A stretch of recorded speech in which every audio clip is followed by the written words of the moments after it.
Lancers, South Pointe cheerleaders representing strong. How's your energy, Southern Arizona? It's now time for the highly acclaimed, much anticipated Friday Football Fever. And tonight, it's our special playoff edition. Good evening to you.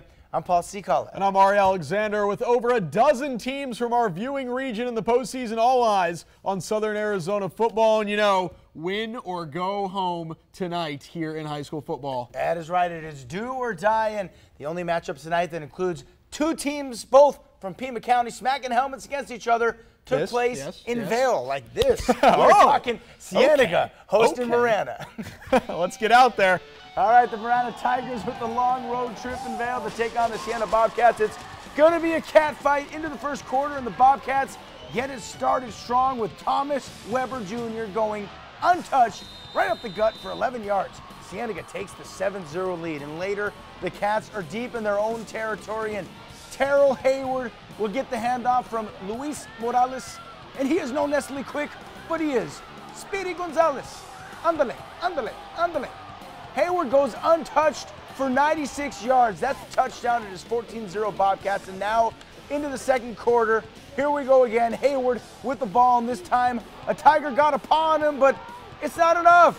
75 yards later, Hayward is in the end zone. One more time, Cienega leads 21-0. The Bobcats defense also getting the ball back to them.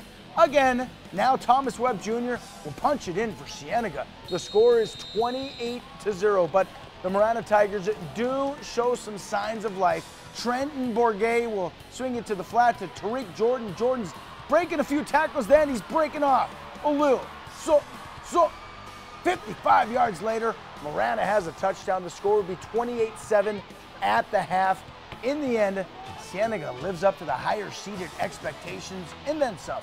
Here's your final score, 49-28. Cienega wins. From the far reaches of eastern Pima County, we now keep it east, heading north a bit. That is where Saguaro High School was hosting Glendale.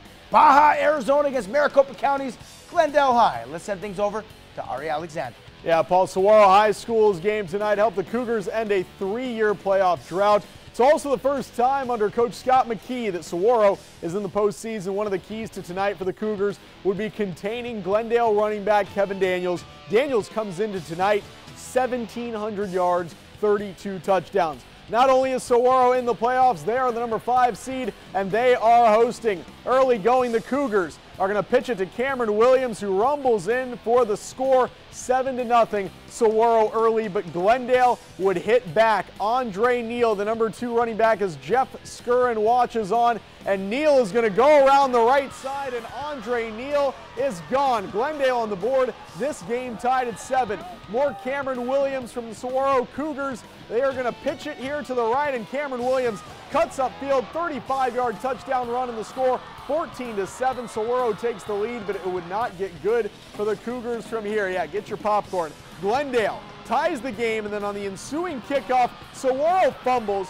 Glendale gets it back with great field position, and just a few plays later, Kevin Daniels walks right in. 21-14, Glendale has the lead. How about more Kevin Daniels? He's going to walk right in one more time.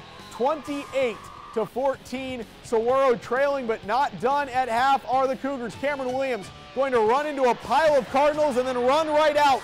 Breaks every tackle and gets the score. 25-yard touchdown, cuts the lead to 7 at half, and in the second half, Saguaro comes back and wins in a nail-biter, 49-48. The Cougars are on to the state quarterfinals. Hey, thanks, Ari. Glendale High School, you saw it, had running back the 6'2", weighing 225 pounds. Meanwhile, South Pointe's Bajan Robinson will have similar stature and size by the time that he's closing out the senior year. And now, as an underclassman, Robinson still tearing up the competition. Coming into tonight's matchup against Apache Junction, Robinson had rushed for over 1,600 yards and 23 touchdowns. Get this, he's also missed a few games because of injuries, so Bajan could very well be at 2,000 yards for the season. This game tonight, though, would start 15 minutes late because apparently an Apache Junction coach was hit by the school bus while he was driving in front in his car on the way to Tucson. Everyone's all right, though, and as for South Pointe, the Lancers are unbeaten, 10-0, not losers, but wieners, or winners, that is. But gotta love the wiener costume as South Pointe hits the field. No hot dogging it tonight for either team. Just pure hustle. And early on, South Pointe quarterback Devin Green will hit a streaking Lathan Ransom, but because of some penalties, no first down. The Lancers have to give the ball up, but that's no problem on the next possession. Mario Padilla, the player they affectionately call El Jukebox. This, because of his jukes, will bust out with a big run and a first down. After that, time to get the ball to Dejon Robinson, and here, Dejon is gone. Breaking a little tack, tiptoeing there. He's gone with the win.